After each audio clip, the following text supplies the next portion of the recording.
Good morning, so today we are the 12th of January, it's a Thursday, it's 9 a.m. and we are in Franschhoek. It's my first day of tasting in Franschhoek. It will be 2 here. I arrived last night, yesterday late afternoon, and yes, let's go.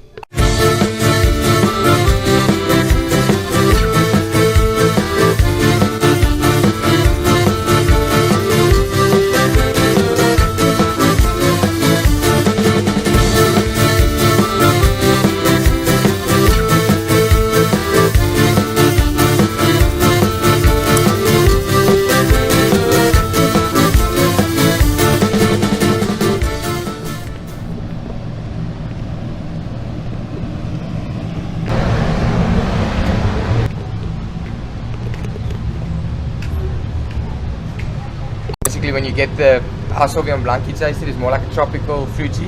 Yeah. The previous Sauvignon Blanc, the 15, there you get that green asparagus, that sour cherry, that type of flavors. So that basically, it changed in the bottle after a year in the bottle. So it all depends on year on year. Okay. Yeah, because for me, normally those, if I hear anyone saying asparagus, for me it means green, so unripe. Oh, no. Before last night when I was in a restaurant and I saw all the tasting note description below each wine, and I saw asparagus, I was like, I don't want to drink something like asparagus. So therefore I ask you, but I understand now. Yeah, it's not a negative thing. Yeah. I wanted to ask, in a blind tasting, how would you recognize a wine from Franschhoek? If you have to compare it to Tulbach or Paul or Stellenbosch. Paul is the warmer, I heard. Stellenbosch would be warmer than here too, I guess. Stellenbosch is closer to coastal, basically because it's more to Somerset West, so it's more to the beach side. So basically, we're very close. You get that, like if you go, let's say Cedarburg, there you get higher acidities because the acidity is very high there. We'll be more lower, more neutral acidities, more balanced. They'll get like higher acidities or let's say Swartland, it's warmer, so you get more. How do I explain it now? So Swartland is warmer than here? Yeah, Swartland is warm. That's a warm climate. They're very warm. That's basically where you and Tilburg. Yeah, it was 40 degrees the other day. And I heard Paul is one of the warmest.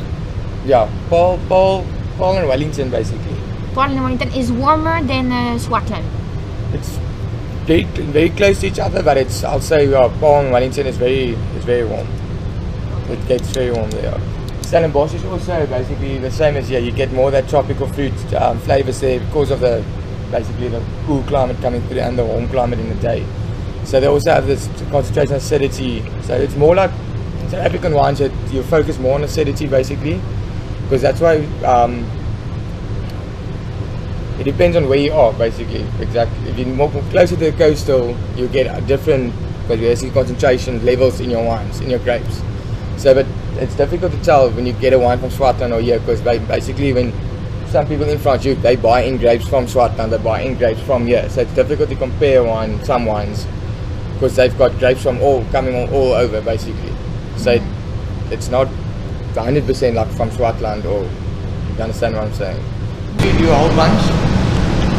Some of the grapes like Pinotage or Cabernet Franc, we will do a whole bunch, like only a bit of a percentage on it.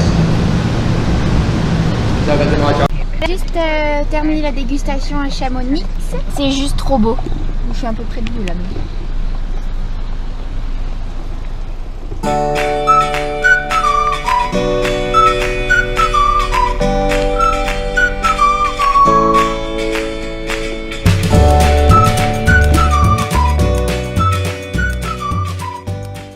That's our personal tour guide.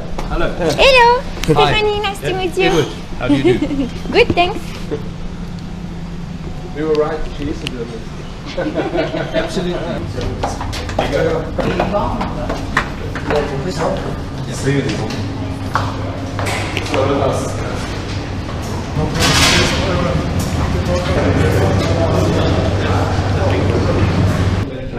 That came from Gwen Rosa.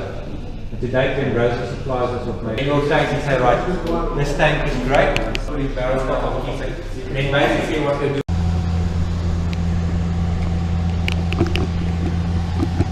C'est juste pas mon style de vin. Ça manque de fraîcheur. Trop de bois.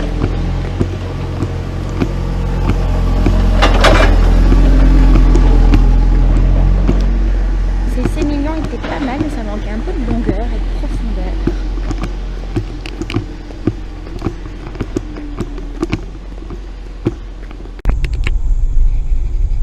Just arrived at Grande Provence Winery.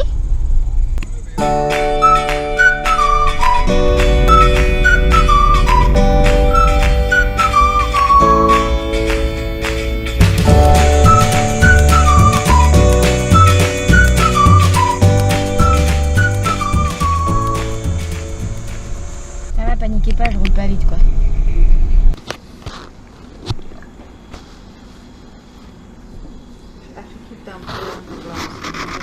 I've left some in the camera, you can come back to it right at the end again and see how.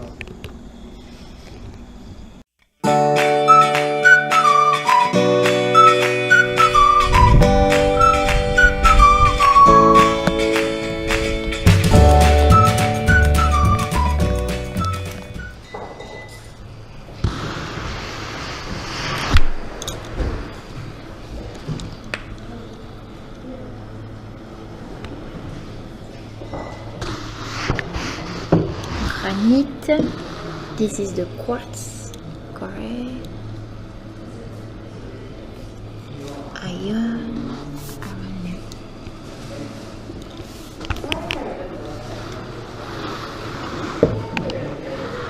And this is the schist. So cool that you put the soil like this. It's really nice. Because they don't have compounds, Ah, chemistry. okay. I'm a chemist. Ah. So they don't have compounds, but there might be some dust or other things that give it a smell. But the actual mineral does not. So when you say you can't taste, you can't lick a stone and say I'm tasting schist or I'm tasting iron, because that does not have flavor. It's other stuff. And when people say this is mineral, so it's bullshit. It's like saying I pick up peaches or apricots or pineapple. It's personal. It's personal. There's no peaches or pineapple or But apricots. since you are chemicals a chemist. chemist. So since you are chemist, can we say that we can really feel or test or the minerality in the wine? I heard that often what we call minerality, it's just the sulfur. No, I don't. But I don't so. believe too. I don't believe. But so. sometimes people can be misconfused Yes, yeah. and say, "Oh, it's minerality, but it's sulfate." Yeah. But for me, the minerality, it's the thirst quenchy feeling that I get at the end of the palate when I feel like I literally lick the stone, or it's more a feeling than an aroma for me.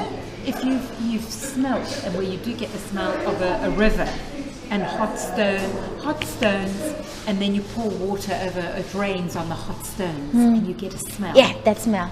For me, that is minerality. Okay. I don't know what that smell is. The but it's minerality, stony. yeah, it's when you walk into the cellar downstairs, when it's a bit humid and It's stony. Stony. It's or sometimes when it's been a hot day and it rains, and you get the heat coming off the yes, road. I love that smell. You get something like that. For me, that's mineral. So minerality for me is it's all of those things.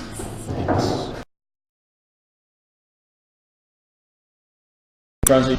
Rhone Valley. Oh yeah.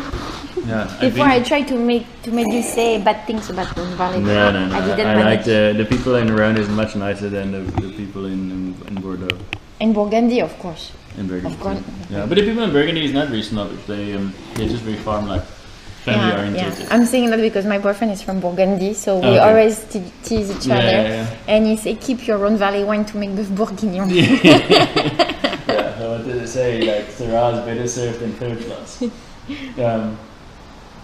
So yeah, it's a new venture for me to make wines from the Rhone, but I like it that they're very forgiving. So if it's hot or if something bad happened during the vintage, then you won't pick it up that easily in the Rhone wine. They can handle a lot of heat and all that. So it's from which part of This is from Tilbach.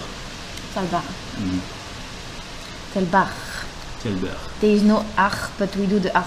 Okay. Yeah, it's not the best name.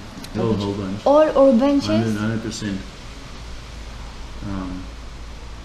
So it's extended macerated too for about 3 weeks after fermentation. So is that the whole bench brings this bit of bitterness and so-called freshness? Yes. Gives some freshness. Exactly. But I guess it's because it's so hot there that you can manage to get the maturity for the... Stalks. Yeah. Yeah. So I look at them very carefully, but for me it's like I taste the grape first and then I decide if I want to go a whole bunch or not. So she did that the swallow for me, or the swit. And it's supposed to signify, as I said, the time I spent between the United States and here, and also it gives the personality of the wine, where it's something new and it's some information that was gained. I started with when I started doing Villafante, and I asked if I can start doing my own project. They said it's fine, there's no problem, I can do it, but I'm not allowed to use any of the Villafante grapes. So I wanted to make a Bordeaux wine, but I couldn't have Cabernet, Merlot, Malbec or Cabernet Franc. So the only thing that I can use for Bordeaux was then Petit Verdot and Carmenère. And so Carmenère is a very new thing for us in South Africa, and I think in France Carmenère died out with phylloxera. So I think Haut-Brion has about one. Yeah, we have a bit in some of the chateaus. Yeah, so Haut-Brion I know have 1 hectare. So the percentage exactly of each grape is there? At the moment it's 85 Petit Verdot and 15 Carmenère. But it's interesting because we don't see that much over there. But also Petit Verdot and Carmenère is very late varietal, so you have trouble in France to ripen them properly, but here it's not a problem. It's got a little bit of the French complexity, a little bit of bread. It was a mistake that happened in the winery that was out of my hands, but it's part of the wine now. So. What happened? Okay, the story is I sent all my wines in for bread analysis a week before. For bread. Before you said a bit of French complexity? Yes, complexity. My goodness. Yeah. So.